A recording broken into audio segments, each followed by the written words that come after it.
All right, I've talked a few times about VO2max, and there's a bit of a link in the chain where it all comes together, and that's because my job or my day job as a sports scientist is VO2max testing athletes and understanding what's going on from an oxygen consumption perspective, testing blood lactate, etc. Something I did want to talk about, and I've talked about before, is differences in VO2max, but not necessarily differences in VO2max between the same athlete in the same style of test, and that being running. I'm going to take you through my data and why and how I can have a VO2max of 58, but also a VO2max of 68 with very little difference in what I've done and very similar time points as well. Hey guys, Nick here. Welcome back to the channel, talking everything science of endurance and sports science in general. If you haven't already, make sure you hit the subscribe button down below to keep up to date with all the videos coming soon. Looking to get back on track and just a bit more of a regular schedule after getting back to work the other week, back in the lab and testing. Took a little bit of time out of the week. So getting back on track, but that brings me to today's, topic is talking about how an athlete can have in a running test, and that's where I'm going with this, is a running-based test, how you can have a VO2max of 58, but also a VO2max of 68 off a very similar preparation, and you could almost do the test a week or so or 2 weeks apart and see that an athlete has a very different reading based on the type of test you do, and that's the key. What protocol are you using in your testing to get to your result can dramatically change what the outcome is. And I'm going to bring up on the screen here. So first thing I want to take you through is an old set of my data that is essentially this tab I'm showing you is the averages tab of where VO2max is at the end of the test. And you can see on the left-hand side, we've got time. 14-minute mark is highlighted. That's where my VO2 max was, my VO2 peak, the highest oxygen consumption I got to in this test. But the protocol we used here was a 3-minute ramp test. So every 3 minutes, we increased the speed on the treadmill by 1k an hour. We started at 12 kilometers an hour, and that meant every 3 minutes we went up. So 13, 14, 15, 16. You can see here, 16 kilometers an hour is where I finished, 3:45 pace. And we'll go through some of the numbers. So ventilation, the maximum amount of air I could take in terms of where my maximal oxygen consumption was 138.5 liters of air per minute. But after another minute of running, I was able to continue to run. My ventilation went up. So it went all the way up to 150 liters of air per minute, which is quite a large amount of air, and an extra 12 liters. But my oxygen consumption wasn't going up. I was getting more air in, but my muscles weren't necessarily using any more oxygen. So all it was doing is just coming in my system. I'm spitting it back out and wasting it. Breathing at about 60 breaths per minute, thereabouts, so 58 at VO2 max. Heart rate got to 189. But you could see also heart rate got to 192 at the end of the test. So my heart rate was still going up. The air I was getting in was still going up in terms of how much. I just wasn't using any more oxygen at the muscle, and that's the critical part. If there's a missing link in the chain, we're not going to be able to have an increase in VO2 or VO2 max if we're talking about it specifically. I get two VO2 max readings. We get this 3,717 milliliters of oxygen per minute. That's our absolute VO2 max. It's just the total amount I could take in, transport, utilize at a maximum level in general, in terms of oxygen. We take that, divide it by our body weight in kilograms, gives us 58.1 mils per kilo per minute. Now, I will mention there is a little bit difference in body weight between these two samples of data that I'm showing you because they were actually split a bit apart. But if you were to repeat this in closer time frames, you'll probably see not as big a difference, but you might see a 5 mil per kilo difference, which is still a significant change in terms of we've got a VO2 max here and here. What's actually going on to cause that? Essentially, what we've got here is an issue in terms of the testing protocol for me specifically. What we have is a 15-minute test. At this time of year when I did this 3-minute ramp test, I was at the end of an AFL season, essentially. For those of you who don't know, I race a bit of triathlon in the off season, but my main sport, if you like, is I field umpire Australian rules football in the Victorian Football League, which is the tier below the AFL at the moment. And it's the type of thing that I do a lot of stop-start, so intermittent type running, really high intensity and short recovery, and then we go again. We do that repeatedly for sort of 20, 25, up to 30 minutes, and then we have a break, and then we do it again. There's never any real continuity to it. There's never running consistently for 15 minutes at a time, or running continuously for even 10 minutes or 5 minutes at a time. It's always these short bursts of 90 seconds, 60 seconds, 30 seconds, maybe 2 minutes maximum you're on continuously. But it's a real mix of intensities, and it's just stop-start in nature. So when I get on the treadmill to do a test that's going to last for 10 minutes, let alone 15 minutes of just continuous running, no stopping, that's already a barrier for me to be able to get up as high as I can, because I know I'm going to fatigue just from the fact that I'm having to run for that period of time. Now, most of you listening to this, you're endurance athletes, you go 15 minutes, that's nothing. But keep in mind, the type of stuff I do predominantly in my training is the aerobic capacity is not even there. I'm not even doing continuous runs really in much of my training at all. So it's mostly just high intensity, just stop start, and it's all about the top end aerobic power, which I'll get to in a second, why it can be so different in a different type of protocol. Whereas when I'm in triathlon mode in the off season, the aerobic capacity is a lot more there, so I might a lot greater developed, if you like. So I might actually get through to 18 minutes in the test, and that's a lot more manageable for me. Or getting through 15 minutes is a lot more comfortable as well. It is gonna vary based on your training. So when we have athletes come in who are triathletes or long distance runners, cyclists, etc., doing 15 or 18 minutes on the bike feels like nothing. For me, in this state of training, it feels like a long time. It's like I'm going out and doing an hour run continuous. It's a weird sensation, but I'm just not used to it and I'm not trained for it. So that's our first major difference. If we look at the data, 58.1 as a relative and an absolute of 3,717. I'm going to flip over now to a different set of data. Let me bring it up here on the screen.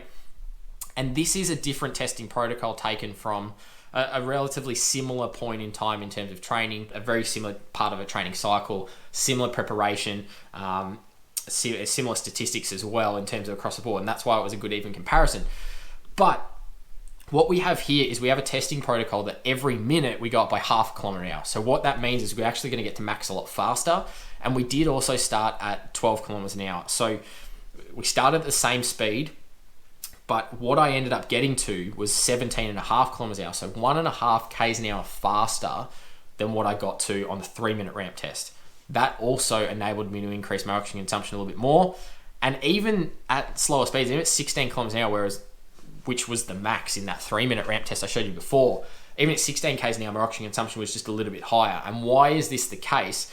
Well, I was a little bit lighter in my relative VO2 will be up because I was a little bit lighter in this 1-minute ramp test than I think it's about 2 kilos difference when we look back at it. So that is going to play a bit of a part, but to get a significant difference of 58 versus 68 as a VO2max or that top end VO2, the main kicker is just not having to run for 15 minutes. I've only had to run for 11 and a half here. So that extra bit of time is going to cause fatigue just generally. I've had to run for longer at a particular speed. This one as well, a lot less mentally challenging because every minute something's changing. So I've got something to chase and just push that extra 30 seconds or that extra 15 seconds. Whereas in a 3-minute ramp test, you're like, if I push an extra 15 seconds, it doesn't really change anything because I'm still running at the same speed. I have to push an extra minute and a half, or I have to push an extra 2 minutes to get to the next stage. So that can also be a bit of a factor in terms of how hard I push. But if we look at the numbers, ventilation at the top end that maxed out 154 litres, very similar to what it did in the 3-minute ramp test. Respiratory rate 59, again very similar to that sort of around about that 60 mark, 58, 60 mark that we saw in the 3-minute ramp test as well. Heart rate 193 is what it got to by the end.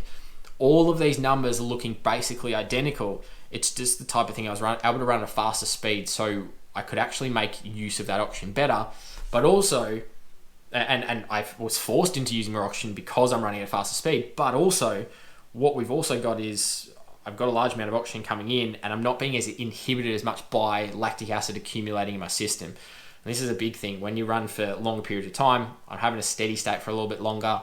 Again, just more time for that lactic acid to cause a bit of the burn in the legs, and it's a lot harder to tolerate a longer period of time. If I give you an example, it's like if you go flat out for a 3-minute effort, that's challenging enough. If you try and repeat that same intensity for a 4-minute effort, that's obviously even harder. And that's essentially the type of thing we're doing here. We're going as basically up to really as hard as we can, but we're having to sustain it for a longer period of time. So I'm going to fatigue a little bit quicker as a result. So 15 minutes of running is a lot harder than 11 and a half minutes of running. Even then, I could have even made this test even shorter, and maybe it's increased the result. I could have started at 13 kilometers an hour at 4:36 pace instead of 12s. Maybe would that have got me to, because of the fatigue side of things, maybe that would have got me to 18 or 18 and a half kilometers an hour. Does oxygen consumption maybe go up? VO2max might be above 70 at that point. We're starting to see some very clear differences. And even from an absolute perspective, if we take the weight side of it out of it, if I was the same body weight on both of these tests, you would see 4,203 in the 1-minute ramp test versus 3,717 in the 3-minute. That's a big difference. 500 mils, that's half a litre of oxygen difference that I'm being inhibited by because of the testing protocol that I chose on the day. Now, why would I actually choose a different testing protocol? What's the point? Why don't I just go for the one that gives me the highest VO2 max? It's because we can't get other information. And what I mean by other information is blood lactate data in particular. When we do a 3-minute ramp test at the lab, we take blood lactate at the end of each 3 minutes, and it gives us an indication of that fatigue accumulating. It gives us an indication of the anaerobic contributions to the activity that we're going through. That's then critical for prescription for long course stuff. So that's more critical for when I'm going into triathlon mode. I want to know, is my lactate too high? And I'll show it to you. I'll bring it up now because I've got shocking blood lactate data in comparison to what we really need for endurance athletes. But I'll put it up on the screen. You can see here blood lactate of 4.1 millimoles at 5K pace, 4.9 at 436 pace at 13 kilometers an hour. Those are numbers we would expect typically for most people at their lactate threshold, that theoretical 45 to an hour. My threshold is probably close to that 417, or was at the time, at about 5.7 millimoles before we see a clear sort of significant increase in what blood lactate's doing. But it's the type of thing that those numbers compared to a really highly trained longer distance athlete who's used to doing a bit more of the volume aerobic capacity would be something like, instead of 4.1, it's like a 2.1, and then instead of 4.9, it's a 2.9. We're cutting those numbers way down, so they're a lot more easy to, it's a lot easier to sustain that workload. And that's why, if you've watched any of the Road to Busto series I put up, when I did my race cut review, I blew up on the run partly because my body just didn't have the aerobic capacity in the legs, and there's too much fatigue sitting there, so I just had to stop, recover a little bit by walking, and then try to get back into it as best I can. And it was kind of good that I could recover reasonably quickly so I could pick up the last couple of Ks, but that aerobic capacity for me is a bit of a challenge. That's something I have to work on. So volume is a big part of my training when I do transition back to triathlon, is I have to try and get some long, slow volume in, or plenty of it in, to try and bring those lactate numbers down and make it a lot more sustainable for me to run for longer periods of time.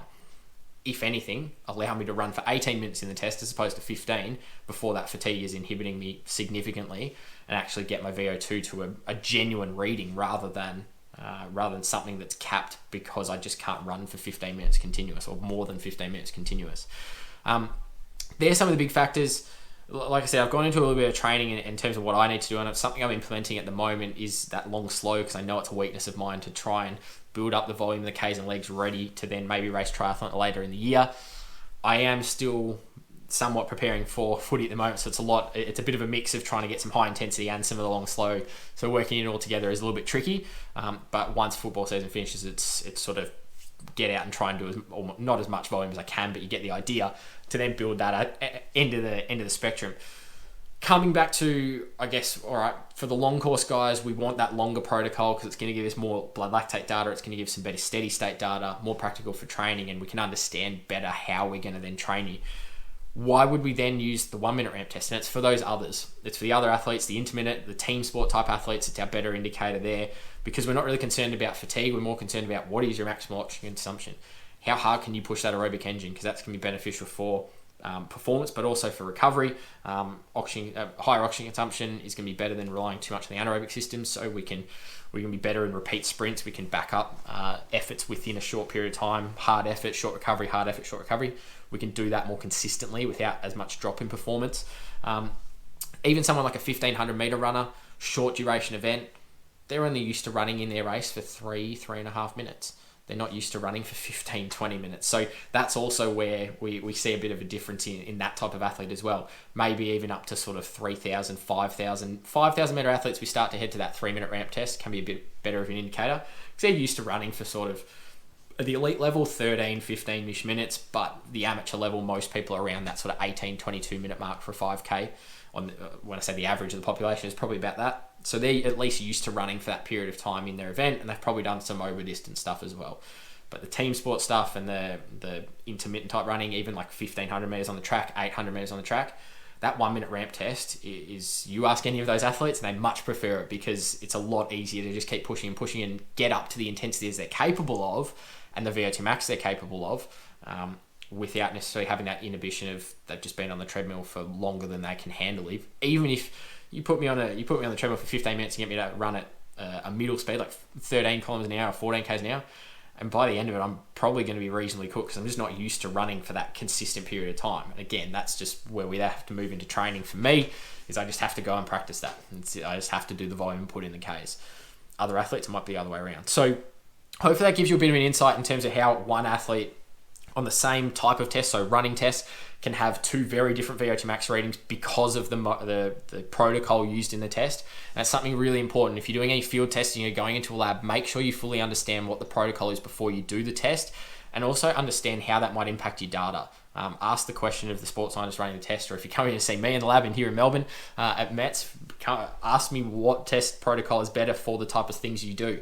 We might change it based on that, based on some certain reasons. If we want to get lactate data, we have to go for the 3-minute ramp test. So we can't quite get that steady state in a 1-minute ramp test. But it can dramatically change what we're looking at. If you're just looking to get the highest VO2 max, 100% go for the shorter ramp test. If you get up there quicker, you get to higher speeds faster, so you're able to sustain a bit better. But if you're looking for that long course information or the longer distance stuff, the lactate data, etc., you've got to go for that longer protocol because it's going to be much more accurate. I'm going to leave it there because I've already talked a fair bit about it today. But if you do have any questions about the different testing protocols you can use, they're 2 examples. They're not the only 2 testing protocols out there. There's heaps and heaps of different lab-based tests, but then also field-based tests that you can do to assess. What are you using below? Leave it in the comments. If you've got any questions about testing and how to test or what you should be looking for, also leave that in the comments below. As always, make sure you hit the subscribe button and give us a big thumbs up if you did enjoy this video, and keep an eye out for any future videos. Otherwise, we'll leave it there today and we'll see you in the next one.